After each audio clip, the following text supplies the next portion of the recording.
अस्सलाम वालेकुम व्यूअर्स, उम्मीद करती हूँ आप सब ठीक होंगे। शुरू करती हूँ अल्लाह पाक के नाम से जो नहायत रहम करने वाला है।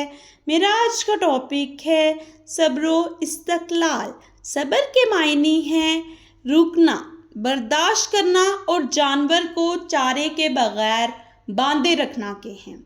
इस्लाम में मुश्किलात और मसाइब में अल्लाह पाक से शिकवा और शिकायत ना करना और हर मुसीबत और मुश्किल को बहादुरी के साथ बर्दाश्त करना सब्र कहलाता है। सब्र और इस्तक़लाल बाहम मुतरादिफ अल्फाज हैं। अब मैं आपको कुरान की रोशनी में सब्र और इस्तक़लाल की अहमियत के बारे में बताती चलूँ कि सब्र और इस्तक़लाल कामयाबी की ज़मानत है। इसलिए अल्लाह पाक ने अपने बंदों को मुश्किलात में साबित कदम रहने का हुक्म दिया है। कुरान पाक में 70 से ज़ायद मकामात पर सब्र की तलकीन की गई है।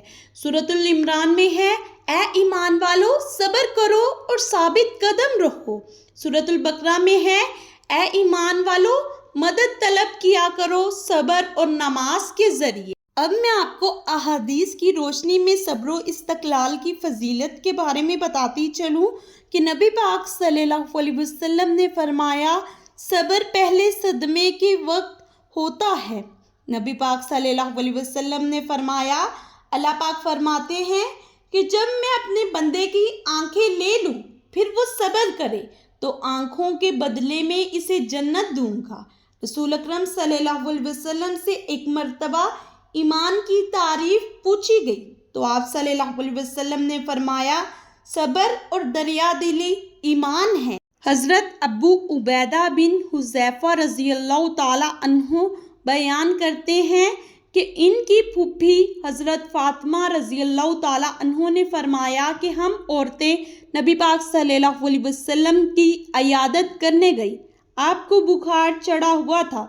आपके हुक्म पर पानी का एक मशकीज़ा दरख्त पर लटकाया गया। फिर आप इसके नीचे लेट गए और इस मशकीज़े से पानी के कतरे आपके सर पर टपकने लगे। चूँकि आपको बुखार बहुत तेज था इसलिए आपने ऐसा किया था। मैंने कहा, नबी पाक सल्लल्लाहु अलैहि वसल्लम आप अल्लाह पाक से ये दुआ करते कि वो आपकी बीमारी को दूर कर दे तो बहुत अच्छा होता।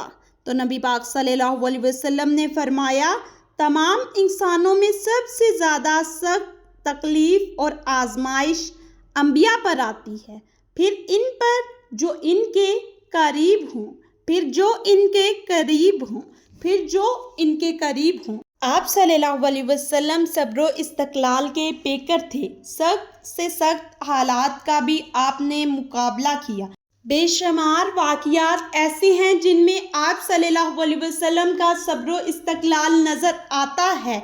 इसलिए हमें भी चाहिए कि सब्र करें। जब कोई इंसान सब्र करता है तो अल्लाह करीम इसकी बरकत से इस बंदे को अपना कुर्ब अता करता है और फिर सब्र की बरकत से इंसान बहुत सी परेशानियों से ना सिर्फ महफूज हो जाता है बल्कि मुश्किल का सामना करने के लिए भी तैयार हो जाता है। सब्र करने वाला कभी तन्हा नहीं रहता बल्कि उसके साथ अल्लाह पाक होते हैं।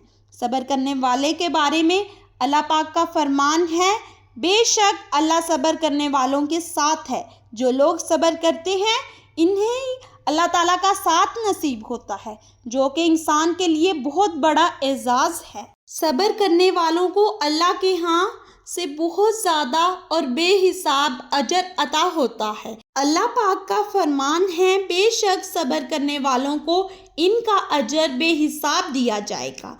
जब इंसान का ताल्लुक सब्र करते करते अल्लाह से मजबूत हो जाता है तो इंसान शर से दूर और भलाई के करीब हो जाता है। आप सल्लल्लाहु अलैहि वसल्लम का फरमान के मुताबिक भलाई सब्र के साथ है।